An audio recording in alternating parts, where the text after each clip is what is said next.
Is there a practice or two that you could share to help folks maybe identify a pattern that they're experiencing themselves that might be holding them back, or something that they might be able to do about it? This is a little bit of a metaphor and a practice. So, one of the things I was talking with this client earlier today about is we all have our tendencies, right? We have our tendencies that some of them actually work really well and some of them don't, and depends on the situation. But like this client I was working with earlier, his tendency is to be very detail oriented, and like he wants a lot of information before he moves forward, or analysis and things like that.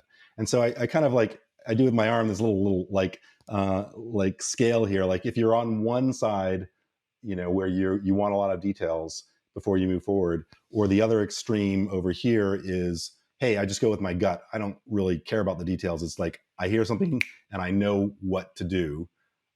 Those are kind of the extremes. And usually there's an optimal range in the middle that's not either one of the extremes. I talk about, you need to know your tendencies, and we figure those out pretty quickly. His tendency, for instance, is to do a lot more detail. Now, he was asking about, he may be stepping up to this larger position, which may be more of a GM like role. Hmm. He was wanting to know sort of like, okay, so how should I approach my teams? Rather than having one team, I'm going to have three teams.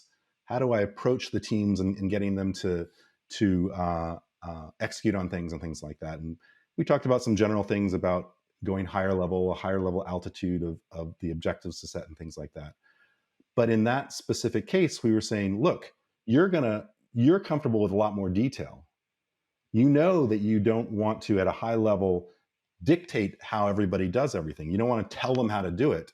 You want to give them more the objectives, and let them sort of figure it out themselves and coach them along the way. And because he was asking, like, well, how much do I detail or information do I give? I said, well, your tendencies over here, so you're going to have to go into that uncomfortable zone over here, which is more optimal.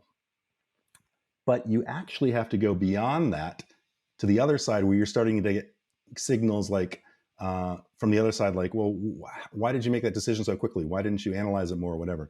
Because if people are over here and they're looking for the optimal zone, they may think they're there, but they're only part way because they're used to being over here.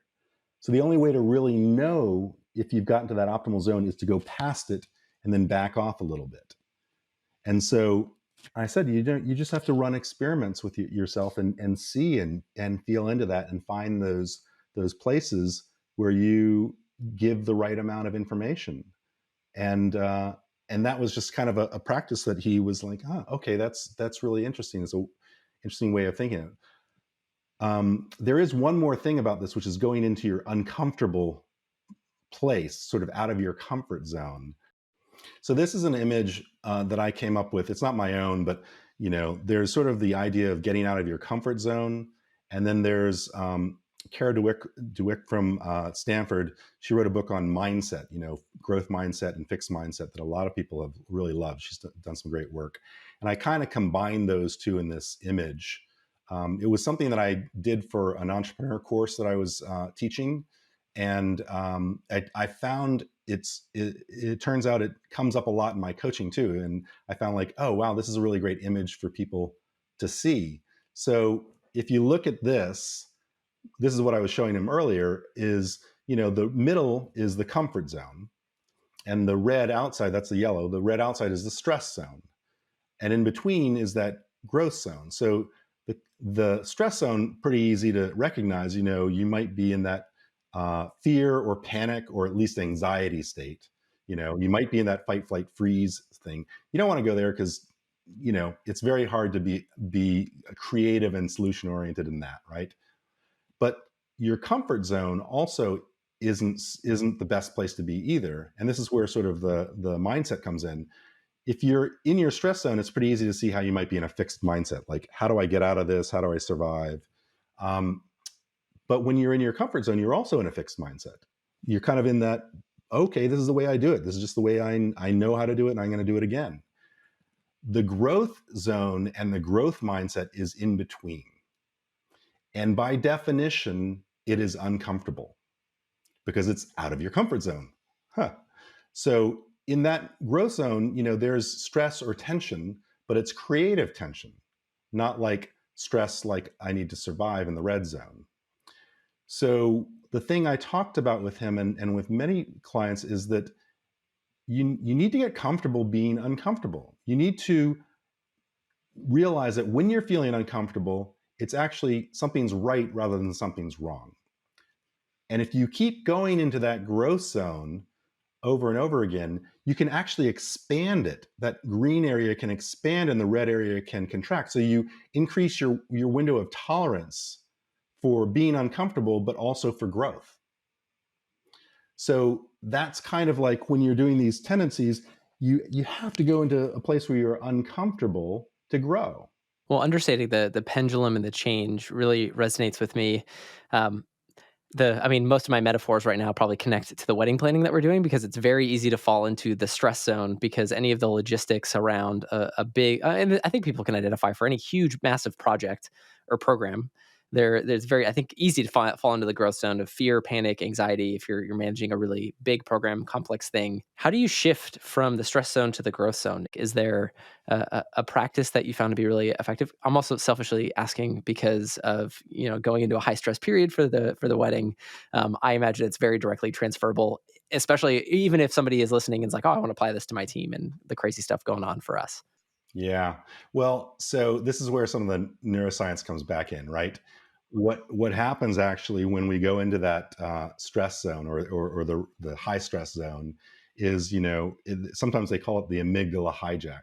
Like your amygdala in your brain, which is more of the lizard brain, survival brain, takes over and different hormones come out like cortisol and things like that. And it basically hijacks your prefrontal cortex, which is your thinking and reasoning brain, to get you to act or freeze, but fight, flight, or freeze, and get you ready for that, and sort of dampens the reasoning part of your brain. Well, that once that's happened, it takes a certain amount of time before those hormones die down and get reabsorbed and all that kind of stuff. So it's going to be a few minutes if you really get activated before that happens. So one of the first things is just take a break, you know, take a walk, do whatever you need to just go and allow yourself to be in a calmer state, but allow those hormones and things and neurotransmitters to just calm down. So in that sense, there's just time, but also what I was just talking about before: deep breaths, deep conscious breaths. It actually activates your parasympathetic nervous system to which is the opposite. It kind of calms your brain and gets you back into that reasoning state. So doing that, meditation, it's a great way to do it. So there definitely are things that you can do to bring yourself back.